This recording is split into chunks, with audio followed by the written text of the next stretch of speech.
தளபதி விஜய் வெளியில வரல.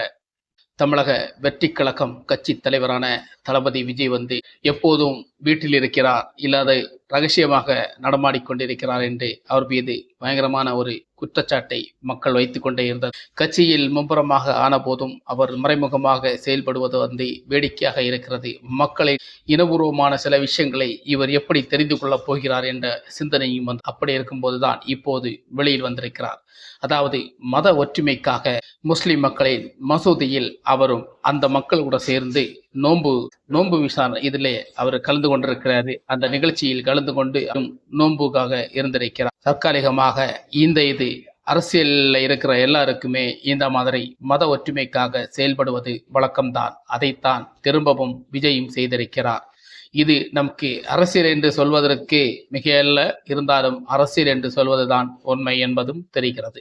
நிகழ்ச்சியில தளபதி விஜய் எப்படி கலந்து கொண்டார், எதற்காக இந்த நிகழ்ச்சியில கலந்து கொள்ளணுமா, விஜயை பொறுத்த வரைக்கும் விஜய் யாரு அப்படின்னு உள்ள சில சிச்சுவேஷன்கள் இருக்கிறது. அதை பற்றி நம்ம இந்த வீடியோல தெளிவா பேச போறோம். வாங்க வீடியோக்குள்ள போலாம். சட்டம் ஒழுங்கு சரியில்லாம இந்தியனுக்கு சாவை கிடையாது. இந்த இந்தியாவின் வரலாறு. அனைவருக்கும் வணக்கம். தளபதி விஜயை பொறுத்த வரைக்கும் இப்பேற்பட்ட ஒரு சூழலில் இப்பேற்பட்ட ஒரு நிகழ்ச்சியில முக்கியமா கலந்து கொள்ளணுமா? சரி, இவர் கலந்து கொண்டானா விஜயுடைய ரசிகர்கள் அது ஒரு நோன்பான ஒரு விஷயமானா ஒரு பக்தி ஒரு சில விஷயங்களாக இருக்கும். அப்பேற்பட்ட விஷயத்துல விஜய் ரசிகர்கள் கொந்தளிப்பாங்களா? இப்பேற்பட்ட சில விஷயங்கள் கொஞ்சம் எதிர்பூர்வமாக இருக்கும். அவருடைய செயல்பாடுகள் வித்தியாசமாக இருக்கும்.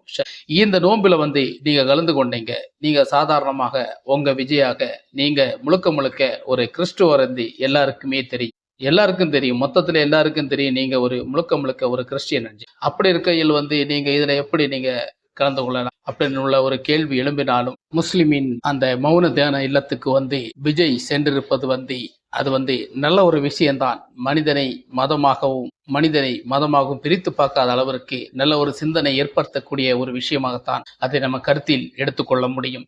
ஏனென்றால் அது அப்படித்தான். இந்தியாவிலே பொறுத்த வரைக்கும் மதம் என்று ஒற்றுமையாக இருக்கக்கூடிய ஒரு நாடு என்பது எல்லாருக்குமே தெரியும். அந்த ஒரு விதத்துல நீங்க பண்ணது ரொம்ப கரெக்ட் தான். ஆனா அந்த இடத்துல நீங்க ஏன் முஸ்லிம் அணிஞ்சிருந்த அந்த வேஷத்துல தான் நீங்க அதுல கலந்து கொள்ளணுமா? கிடையாது. அப்படி கலந்து கொள்ள வேண்டிய அவசியமே கிடையாது. அது முஸ்லீமோட தான் நம்ம கலந்து கொள்றோம்.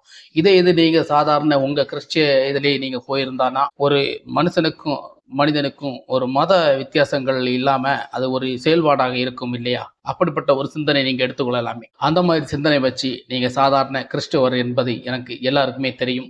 எனக்கு எப்படி தெரியுமானா, எங்க ஊர்லயே நீங்க நிலாவ படம் விஜய் நடிச்சிருந்தாரு. அந்த நிலாவ படம் நடிச்சதுல இந்த ஊர்ல சர்ச்சில் போய் அவரு அப்பம் வாங்கி சாப்பிட்டதை எல்லாம் நாங்க பார்த்திருக்கிறோம், கண்ணால பார்த்ததாக சொல்றோம்.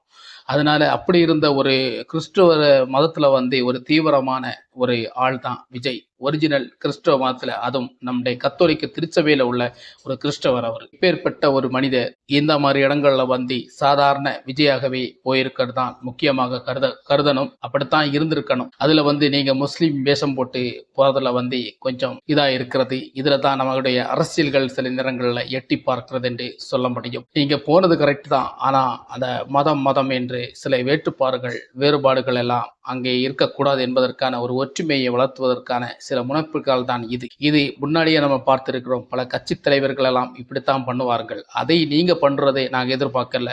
உங்களிடம் இருந்து பிற வித்தியாசங்களை எதிர்பார்த்தோம். ஆனா அந்த வித்தியாசங்கள் மொத்தத்திலே அரசியல் தலைவராக ஆன போது அரசியல்ல இருக்கிறவங்களுக்கு இதைத்தான் மீண்டும் வாரவங்க எல்லாம் கடைபிடிச்சு கொண்டே வருகிறார்கள் என்பதுதான் மீண்டும் எங்களுக்கு தெரிகிறது. சாதாரண விஜயாக நீங்க போயிருக்கலாம். அதுதான் எங்களுடைய பெருமை. மதம் மனிதனும் ஒற்றுமையும் அதில் நல்ல ஒரு முயற்சியாக இருக்கக்கூடும். நீங்க பரம்பரை ஒரு கிறிஸ்தவர் என்று எங்களுக்கு எல்லா விதத்திலும் தெரியும். நீங்க எல்லா விதத்திலும் எந்தெந்த இடங்கள்ல உதவியில செஞ்சிருக்கானில் அத்தனை இடங்களும் எங்களுக்கு தெரியும். அது தெரிஞ்சனால தான் பேசுறோம். ஒரிஜினல் கிறிஸ்தவ மதத்தில் உள்ள நீங்க அப்படிப்பட்ட சில விஷயங்கள் இந்த மாதிரி தியானங்கள்ல நமக்கு கலந்து கொள்ளணும்னா மனிதனும் மதமும் ஒன்றாக இருக்க வேண்டும் என்பதற்கான நல்ல ஒரு விஷயம் இதை நமக்கு பாராட்டத்தான் வேண்டும். ஆனால் அதில் முஸ்லிம் வேஷமிட்டு சென்றதுதான் சின்ன ஒரு கேள்விக்குறியாக இருக்கு. அது கொஞ்சம் இதாக இருக்கு. அதுல நமக்கு அவங்கள மாதிரி ஒரு சாயல்ல நமக்கு போனாதான் அங்க ஒரு நல்ல பேர் இருக்கும், ஒரு ஒரு ஒற்றுமை வளரும் என்று நம்ம நினைக்கக்கூடாது. அது ஒரு மூட நம்பிக்கை. நமக்கு நம்மளாக இருக்கணும், அவங்க அவங்களாக இருக்கணும். அதில் சேர்ந்து நிற்கும்போது தான் அதில் ஒரு ஒற்றுமை நல்லபடியாக இருக்கும். இந்து, முஸ்லீம், கிறிஸ்டியன் நல்ல ஒரு பாதுகாப்பான தடமாக அது இருக்கக்கூடும். அப்பேற்பட்ட மக்களுக்குள் நல்ல ஒற்றுமை வளரும் என்பது தான் என்னுடைய சொந்தமான ஒரு முக்கியமான ஒரு கருத்தாக நான் முன்வைக்கிறேன். மீண்டும் இது போன்ற வீடியோவை சந்திக்கும் வரை உங்களது விடைபெறுவது பெஞ்சமின். வணக்கம். சட்டம் ஒழுங்கு